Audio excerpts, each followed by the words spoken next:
G'day y'all, it's The Edward Show. I'm your host, Edward Fox, and together we're going to dive into the lives and stories of extraordinary individuals I meet from every corner of our globe. G'day y'all, it's The Edward Show, where we meet lots of interesting people and talk about whatever tangent comes up, actually. You know, we go in with a set goal, but then we kind of like veer off on a tangent.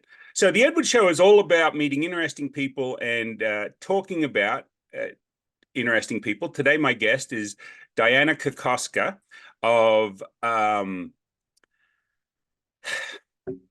she's got so much background there.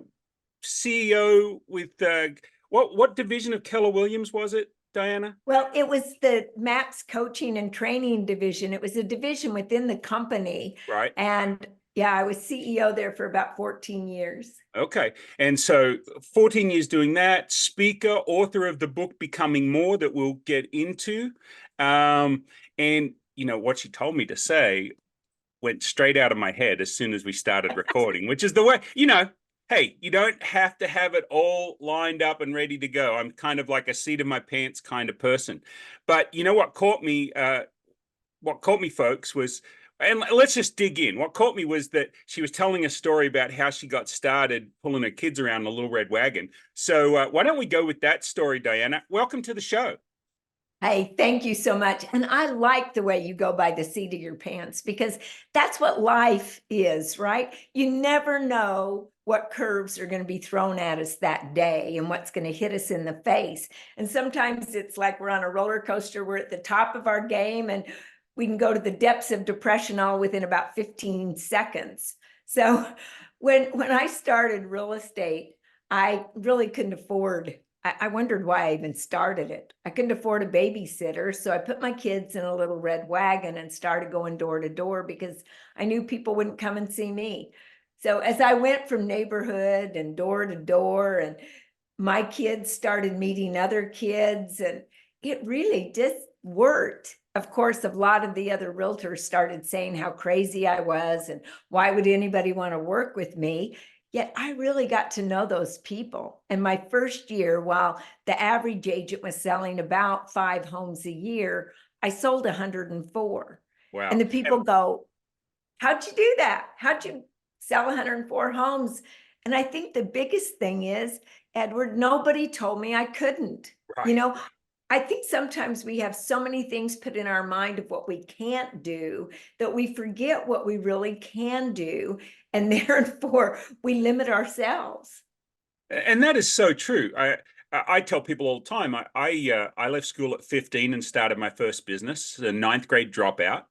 And, you know, it's interesting because here in the US, education means a lot for a lot of people. But we're all going to get educated, right? One way or another. Your kids got educated on how to meet people, how to say hi and how to start conversations and how to build relationships. That all happened through an education process. As we grow up, it happens to all of us. Some of us learn better than others. When I met my wife, and I say she's the most wonderful wife in the world, and that's trademarked. Like you said, those curves, those things that happen, we never know what's going to happen. She walks in off the street one day where I'm working in a duty-free store in Brisbane, Australia. And she says, you took so long flirting with them 2 New Zealand girls that I think you should take me out for dinner. Well, that's a curveball I didn't see coming my way, right? And I could either step into it or I could step back from it. And it's the same as what you're saying, right? It's we can either step into it and embrace the situation and make the best of it. You know, I tell my kids, run 100 miles an hour in the direction of the decision that you've made. Make a decision and make it right. And if you're running 100 miles an hour in that direction and you get more information, you get new information, and you have to change direction, it's easier because you're moving. And I'm sure you change direction a lot. Well, I love what you said. Absolutely. And it sounds like you hit that ball right out of the park when you were throwing that curve bar. I mean, you're married to her now, right? That's right. 34 years yesterday. And you've got a great education and you're very intelligent. After all, you can talk away. None of the rest of us can. I really like your accent. I've been to Brisbane, by the way. Right. I love Australia. It's one of my favorite places to go. Yet, so sorry, go ahead. Oh, well, isn't it interesting how life throws us those curveballs? And see, my brother and sister both had brain tumors, and I learned about the brain. I started studying the brain when they didn't even have neuroscience books out yet, right? Right. It was kind of like the last frontier, they were calling it. Well, the interesting part to me is here my brother and sister got different thrown to them. It was quite a curveball. Right. Yet what I learned was that we learn, we implement, we adapt, and we fail, and then we relearn a better way, right? And that whole circle, we learn, we implement, we fail, we relearn a better way, and we just keep going through life. And I saw them get better and better. And so from that, when I started real estate, yeah, I failed a lot. I mean, I'd say the wrong things or do the wrong things, and people would choose other realtors sometimes. Yet it was fuel for the fire to get better and to realize that it wasn't anybody else's responsibility but my own. If I wanted to be better, I had to work more on myself than I did on my job. Yeah, a lot of the times we forget that it's our attitude. If we have an attitude and we have an authenticity, my catchword for 23 was authenticity, and then everybody else started using it, so I got to find something else. But being authentic, right? So I'm writing a book called "Be Authentic." Unless you're a serial killer, then don't be that. Change, right? So you because that's just it. Authenticity shows genuine authenticity, which is what you were doing when you're telling the story about walking around with your kids in the little red wagon before you had money for a car and all that stuff or a babysitter and stuff that you needed. Is you were showing and being authentic and still getting the job done. And a lot of the times we see on social media today, we see on podcasts, we don't get authenticity. What we get is a curated vision of this individual. And I think you're bringing more to the point of being that authentic individual, being genuine about who you are, and learning as you go, understanding you're going to make mistakes.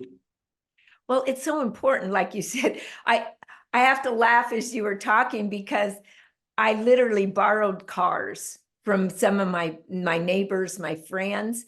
And I had a couple that came in from town. They were only there for a week and they were relocating. And so every day I was showing up in a different car and they would go, "My word, how many cars do you own?" Right.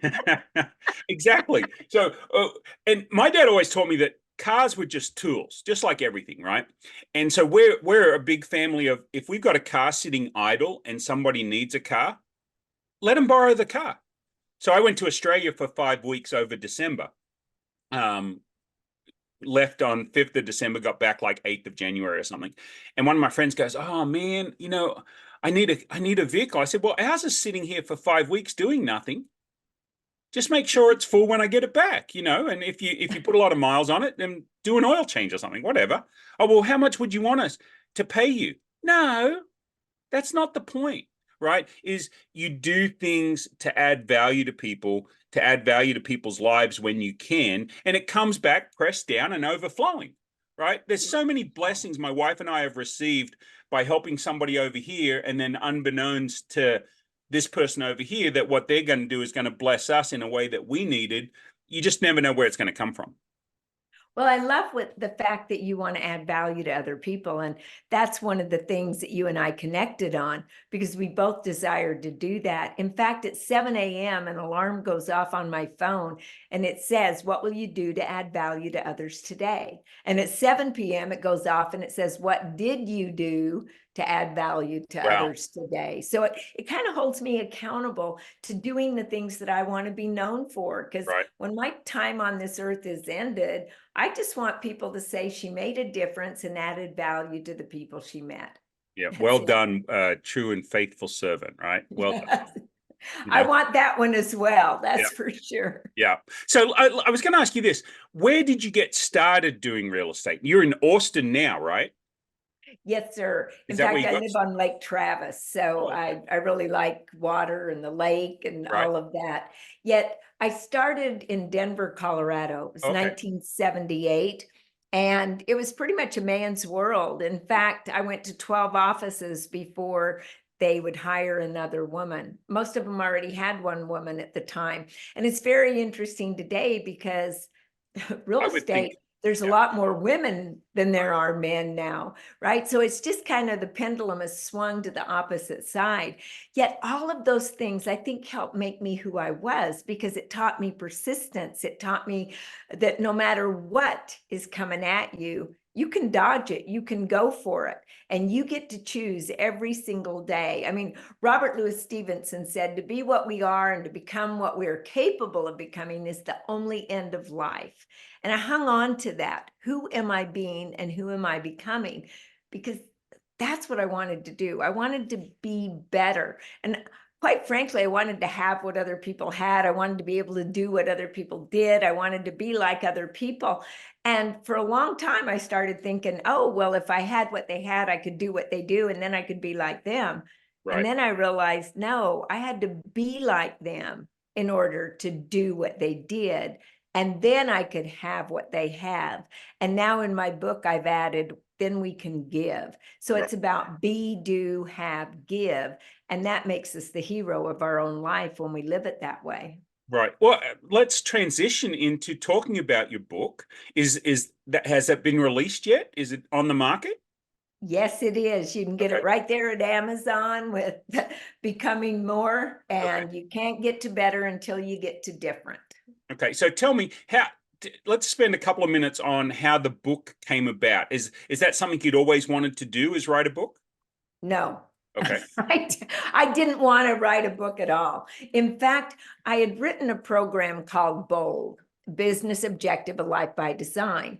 And it was written back in the 2008-9 period where realtors were really getting out of the business. I mean, they were having a hard time and they didn't know what to do. So the president of Keller Williams International called and said, Dianna, write a course. Don't tell anybody you're writing it. Just write it. Get it out there. Let's go for it. So I wrote a program that was a 7-week program. Once a week, we went into a city and we would teach to everyone that had signed up. Well, lo and behold, hundreds of thousands, close to 200,000 realtors, mortgage people, and business people started coming to this, and it was changing their lives. And they went, wow, you've got to write a book. And I went, nah. Well, over the years, people kept texting me saying, you changed my life. And I'm still taking BOLD to this day over and over again. One person texted me, said, I've taken BOLD 17 times, and every time I get better. You need to write a book. Right. Well, I always thanked them for what they said. Yet one time I was down on the dock of the lake and I was sitting there on the boat dock reading. And one of those texts came in thanking me yet again. And of course, I reminded them they changed their own life. They had to make the decisions. I just gave them the words and all that, Edward. Well, at the end, they said, why don't you write a book? I just thanked them for their words and went on. I turned the page of the book I was reading, and it said by John F. Kennedy, right?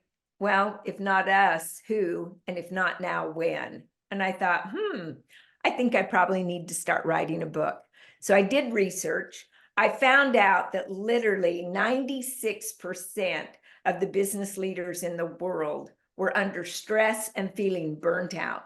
That 60% reported that stress had actually affected their physical health and was causing problems.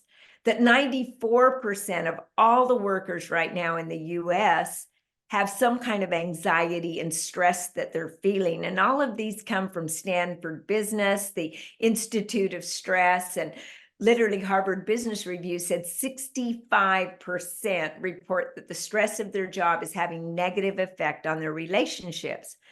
So I went and I started studying, well, what effect is it having?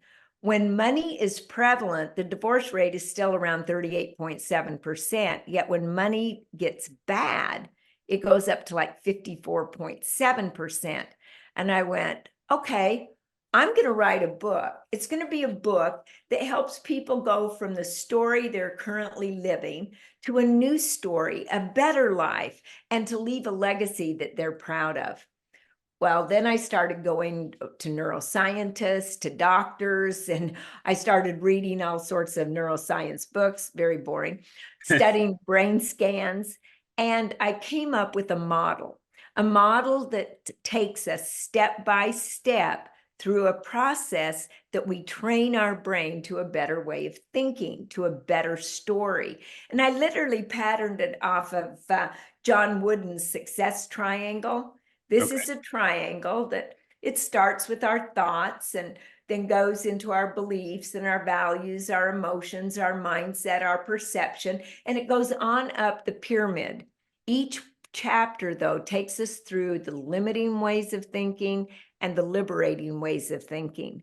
Therefore, we get to choose our thoughts. And once we choose our thoughts, we'll never choose the first one, yet we can definitely choose every thought thereafter. And we train our brain to a new way of thinking. Wow. Well, I'm looking forward to it. I'm going to get on Amazon and order that. So when did you release it? Actually, November 2nd was the release date. wow. We've had a lot of fun with it. A lot of people have started book clubs. In fact, there was a gentleman in Canada, Bayer Bayard, and he said that, well, he sent me a video. It was so much fun. He said that his dreams had kind of went away. And after reading the book, it rekindled, it lit that fire within him. And he wanted to achieve that dream. So he sent me a video of him reading the book, and he was on a rock, and it said, "What books are you reading and rereading? And what heights are they taking you to?" And then with that, the video went up to show he was on the summit of Kilimanjaro. Wow. And he said, "I finally achieved the dream." So I was really excited because of adding value like you desire to do every day. It showed that people can rekindle that dream. They can build a new story, and they do it by just following a model that is so simple to follow.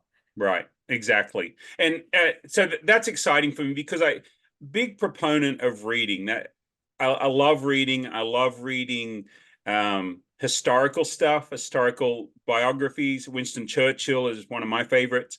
And then also from the business perspective, one of the things I missed, I did direct sales a lot when I was younger. From when I was 18 till about 30, I was involved with Amway, right? And so they would bring in a lot of speakers and a lot of authors, and you'd learn a lot of great stuff. That's where Kiyosaki got his start. A lot of great authors and speakers that got their start doing the circuits of motivational speaking, right? And the quality of stuff that we can put our hands on today, that the internet's enabled us to have access to, is amazing. You can get a great education on YouTube, right? With all the TEDx talks and everything else there. So speaking of that, let's segue into an event you've got coming up. As we record this, it's middle of February 24, end of March 24. Now, people will listen to this podcast hopefully 10 years from now and still get value from us out of it. So yes, this event will be gone, but you'll be able to find Dianna on LinkedIn and other places. But this event you've got coming up is going to be the end of March 2024 in Nashville, which is where I'm located. So tell me a little bit about that. Well, I'm excited about coming to Nashville. First of all, I really enjoy Nashville. It is a great city. And I started thinking, with all these things that are happening and all the stress and the anxiety and the loneliness and all the things that go with it, I thought, who could I bring together that would really add value to business people? And it doesn't matter if they're in sales or whatever they do. So I got some of my great friends together, and it's an amazing lineup. John Maxwell has been my mentor for over 29 years now. And of course, the guru of leadership. He's Right. going to be speaking on high road leadership. Also, if you're a VIP guest, you'll have breakfast and have pictures with John. Amanda Holmes is another great friend. She wrote The Ultimate Sales Machine with her dad, and she has helped double the production of businesses, over 250,000 businesses. Of course, Kane Minkus is the leading AI expert in the world. He has over 11,000 ways to use AI. He's not going to teach them all to us, Right. yet he said, Edward, he could give us 8 hours of our life back every single week by using just some of the uncommon tools that he's going to give to us. Alex Harris, well, he's an extreme athlete. He was the one that planted the South African flag at the South Pole by crossing Antarctica by foot in 65 days. Wow. He's going to talk about how he has climbed every mountain in the world using a formula to chunk down your goals that no matter what hits you, you will make goal. Then Tim Harris, he is going to speak about the 5 generations in the workplace and how you work with them to make certain that they enjoy working with you. And Chad Hymas, he's a great guy out of Utah. He has been voted by Wall Street Journal as one of the top 10 influential men in the world. And he's going to talk to us about, are you really leaving the legacy that you desire? Right. Mo Anderson, who has been, she was the CEO of Keller Williams for many years and now sits on the board of directors. She will be interviewed on keeping the main thing the main thing. How do you keep culture alive in your business? Linda McKissick has many buckets of income coming in. She's going to talk about how you need multiple buckets of income and how do you develop those. Of course, Dan Stewart is the CEO and founder of Happy Grasshopper, who he's instrumental in taking care of 37 million people in databases. He's going to talk about how do you keep them engaged by email? What do you do to make certain that they know who you are and want to stay in touch? Is this a week-long? Is this a week-long event? Yeah, no, it's 2 days. It is packed full. And then it feels like a buffet of opportunity, a plethora, a cornucopia, if you will, of amazing speakers and guests that you're going to have on. Why did you choose Nashville? I chose Nashville because I'm going to have 3 surprise events for VP only. You can be a general admission, you get to hear all of the speakers. A VIP, though, we're going to have some special surprise events because I think experiences, like you were talking about, experience is really a great teacher. And we have 3 of them. I can't tell you what they are. I chose Nashville, though, because these 3 events can only take place in Nashville. Plus, I have the singer, the lead singer of Lone Star is going to be performing for us the night of our reception when we kick this thing off. It's going to be so much fun and just a great time. I'd love to see. Where can we find out? So where can we find out about it? And where can people buy tickets? You can go to moretraining.com, MORE training.com. Easy peasy. Yeah, very easy. So is this the first event like this that you've put on? No. Okay. I have done events for, about 15 years. One event had over 19,000 people. So I know how to do events. This one's going to be smaller, a couple of hundred, because I really want people to be engaged. And I'm not exactly certain if you have 19,000, how much engagement you have. This is going to be networking. And when you have a couple of hundred people there, they really get to know each other. They understand what's having a great time means. And by the way, the profits from this event they're all going to buy books for kids to teach values in our schools. Wow. In fact, in South Carolina, we put this into effect just 1 year and bullying went down 27%, which just thrilled me because as we know, suicide is one of the major reasons that kids from 8 to 18 or now 24, second reason they pass away. And I thought, man, if we could get rid of the bullying, that would help us so much. So people are going to win because they're going to learn so much. The kids are going to win because all the profits are going to them to buy books. And most of these speakers, well, they're giving of their time because they love this cause, they love Nashville, and they want to help. So Wow, lots that's of amazing. profits going that way.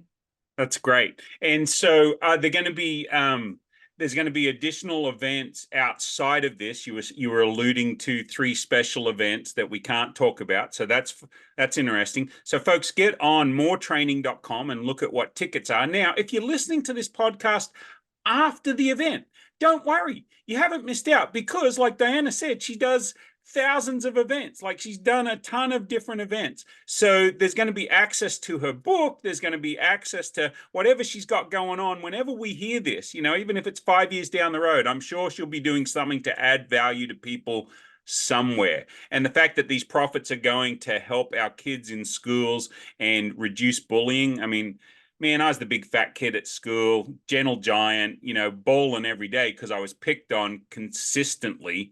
So anything that drives that down. But I will also say that those that are strong enough to rise above it and become better because of it, we can look at what happens to us and we can choose to be a victim, or we can choose to have that spur us on, right? And treat people the way that we had wanted to be treated. So for me, I use comedy, right? As a lot of fat guys do, use comedy to de-stress situations. But I read an interesting article back in 2014, Harvard Business Review. Allison Beard, I think her name was, did an article where she said that at age a 3-year-old laughs 400 times a day, a 35-year-old laughs 15 times a day. Wow. We need And to that laugh more. we need to laugh more. I mean, you've probably picked up a Reader's Digest in your day once Yes. or twice, right? So I grew up on it. I loved going to my grandma's house and we would read it. And then as I became an adult, she bought me a subscription and I would love reading. And it always said laughter's the best medicine, right? And so I think putting laughter with the things that you're teaching through your book and through your seminars and events, I think you put that together and you understand we shouldn't take ourselves too seriously. I screwed up the beginning of the podcast. I messed up your introduction because I forgot exactly what you told me to say. And I thought it was great. but I think we just understand that we're gonna make mistakes, right? Even though we make mistakes, and I think we're our harshest critics, right? When we make a mistake, half the time though, the people around us don't even know it was a mistake. We know what we wanted to say, and then we're blah, blah, blah, blah, blah, and then we go, oh man, I screwed that up. And then nobody else knows that you screwed it up, right? Until you dob on yourself. Do you say dob? You don't say dob in America, until you tattletale on yourself, right?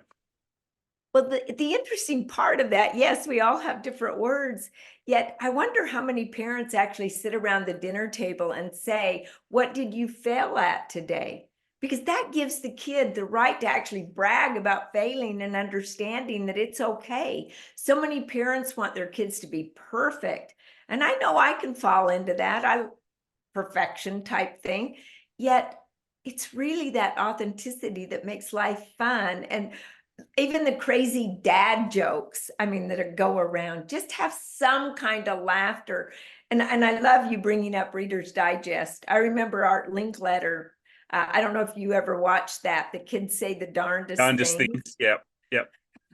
That was something you could laugh at too. I remember one time when he said, this little boy was really sad. And he said, why are you so sad? And he goes, I'm going to cry. And he said, why? Why are you going to cry? And he goes, because my dog died. And Art Linkletter said, well, your dog went to heaven. He's with God now. And the little boy goes, what would God want with a dead dog? Right. Exactly. Speaking of that, I do ask on my sheet, what's your favorite dad joke? Do you remember what you wrote? It's been a while back when you did that. So, or do you have a favorite dad joke? My favorite dad joke is, how to tell when it's a dad joke? What? When it becomes apparent. Huh. I like that one. In fact, I think I heard it a different way. What was it? How can you tell when a joke becomes a dad joke? when it's fully grown. So I think that there's two answers to that, and that's a good way to segue folks into my special ed Fox. If you're watching the video, I just got some of these guys built. He's in his red, white, and blue with his glasses on. He's fully qualified. He's got his qualification right there. We'll have to send one to put on your bookshelf there. I gotta have it. Einstein. Now that I see it, I think it would add so much more to the ambiance of the whole shelf. There you go. That's adding value, right? Why not? So That's my right. wife, these are all wife-approved dad jokes. I will just change my background for those of you that want to catch this. You can see us on YouTube and Facebook and all of that sort of stuff. And so the one I like to show off is this most wonderful wife in the world. And oh, that's great. Yeah, I like that. This top picture, became our favorite picture. This was the picture we were trying to capture, was the bottom picture. And it's a picture of my wife and I. It was about 2015. I've lost about 80 pounds since then, so that looks okay. Added a hat too, which adds to the value. And then this one here, he was changing out lenses and she started blowing in my ear. And I said, quit that. And right as he got that picture, it became our favorite picture. But she's the one that walked into my shop, into my work, and accosted me at work and said I had to take her out to dinner because I was flirting with 2 New Zealand girls and I made her late. So anyway, so all of the dad jokes are approved. If I don't get a groan, a head roll, an eye roll, or a head shake, then they don't get to go on here. But there's 101 dad jokes in 9 minutes. So whenever anybody gets to feeling down, they can just push the button and they'll get a different dad joke. Well, they've got to have something to laugh at. That's right, exactly. So if you need gifts for any of your speakers while they're in Nashville, I can hand deliver some dad joke figurines. How about that? There you go, folks. That's my little I love that idea. You and I need to talk about that because that would be so funny, especially with John Maxwell, because he does not, he says, I tell the corniest jokes. I go, they're dad jokes. And he goes, I know, they remind me of the jokes my dad said. Right. And they're all corny. And he's got to have one. He's just got to have one. There you go. Okay. Well, that's funny because my dad used to be the one that we'd go by the cemetery. He goes, oh, people are dying to get in there, dead center of town, that sort of stuff. He'd ask questions like, is that fence to keep them in or to keep us out? Like, it's just, man, just remembering those sort of stuff, he would get me used to that all the time, and so that's where I got my love of dad jokes from. But the thing is, whatever leads to your uniqueness and your authenticity, just like you've brought out, right, with the book and with the events and the way that you're helping people and all your life experiences, I think too often we think about the fact of all our failures and all of our mistakes without understanding that we're unique individuals, and all the hurt and the pain and the suffering we've been through give us skills that we can help other people through stuff as well. Yeah, it's actually during that time, it's kind of like when you go to the gym and you exercise, you're actually putting microscopic tears in your muscle and they become stronger because of being torn down. And when we have things hit us, tragedies or struggles, challenges, I think that's the time that we really grow the most and we become better. And I would love to see you at the downtown Hilton on March 25th and 26th, because I'd love to meet you personally. It would be so much fun, especially to have you hand deliver those crazy dad jokes. That's right. I've got the American flag Crocs. I've got everything that, I can dress up as the whole thing. But your joke, you're talking about gyms. I'll leave you with this dad joke is, what exercise do lazy people do? Don't know. Diddly squats. I think that's one of those on there. I'm not sure. I recorded a bunch and just sent them off to China. They couldn't understand them. They just put them in there. So, Dianna, it has been great. Could I ask this of you? Would you like to come back after your event and relay some stories and some different things that have happened? Maybe we can dig more about the book. I want to dig into your love of history and travel. I would like to do that. Would you honor me by coming back and doing another episode? I would love to. In fact, I would love to talk with you about the history. I was able to go with John Maxwell and Doris Kearns Goodwin to Paris and then on to Normandy.